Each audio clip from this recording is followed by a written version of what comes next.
Hello बच्चों, let's read the question.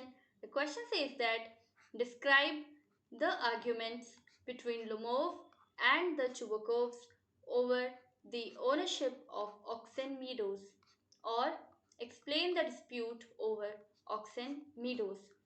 Oxen Meadows की ownership को लेकर के लुमोव और चुबुकोव के बीच में क्या आर्ग्यूमेंट होता है, क्या बहस होती है। ऑक्सन मीडोज एक जमीन के टुकड़े का नाम है, या फिर इस सवाल को हम इस तरह भी समझ सकते हैं कि ऑक्सन मीडोज को लेकर के जो विवाद है उसको एक्सप्लेन कीजिए।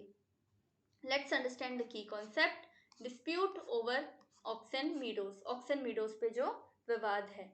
Oxen Meadows was a piece of land that was claimed to be their family property both by Lumov and Natalia. Oxen Meadows एक जमीन के टुकड़े का नाम है जिस पर लुमोव और नतालिया दोनों ही ये क्लेम करते हैं कि वो उनकी फैमिली प्रॉपर्टी है।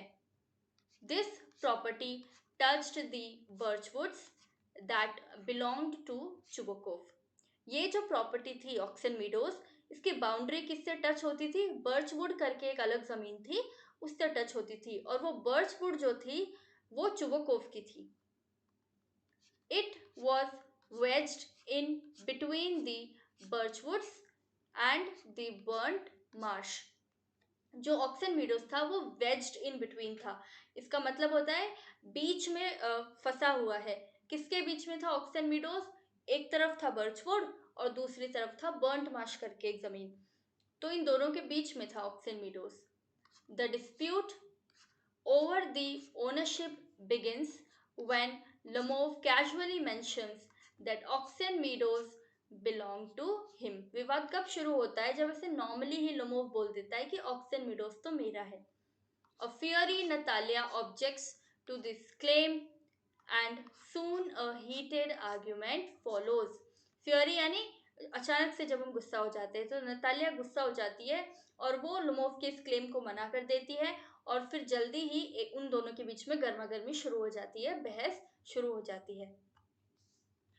Lomov tells that he has documents to prove his ownership. Lomov कहता है कि मेरे पास अपना अधिकार साबित करने के लिए कागज हैं। He clarifies that his aunt's grandmother had given the free use of the meadows to the peasants of Natalia's father's grandfather, in return for which they were to make bricks for her. लुमोव ये clarify करते हुए कहता है कि उसके जो aunt की दादी है, उन्होंने मीडोज का फ्री यूज करने के लिए दिया था नतालिया के फादर के दादाजी के किसानों को। यानी कि नतालिया के फादर के जो दादाजी थे, उनके लिए जो किसान काम करते थे, उनको लोमोव की आंटी की ग्रैंडमदर ने फ्री में दिया था यूज करने के लिए मीडोज को, और बदले में वो क्या चाहती थी उनसे कि वो उनको ईंटें बना करके दे। Natalia disagrees with this argument and she claims that they have had the land for nearly 300 years, and although they weren't much worth to her, she could not stand unfairness. Natalia Lomov के इस argument से disagree करती है और वो ये कहती है कि ये लैंड तो उनके पास 300 सालों से है, और हालांकि इस लैंड की अब कोई कीमत उसके लिए नहीं है, लेकिन फिर भी वो गलत बात नहीं सुनेगी। The argument heats up further and Lomov finally leaves. तो ये बहस फिर बहुत ज्यादा बढ़ जाती है और लुमोव आखिर में चला जाता है। Hope you understood the question well. Best of luck. Thank you so much.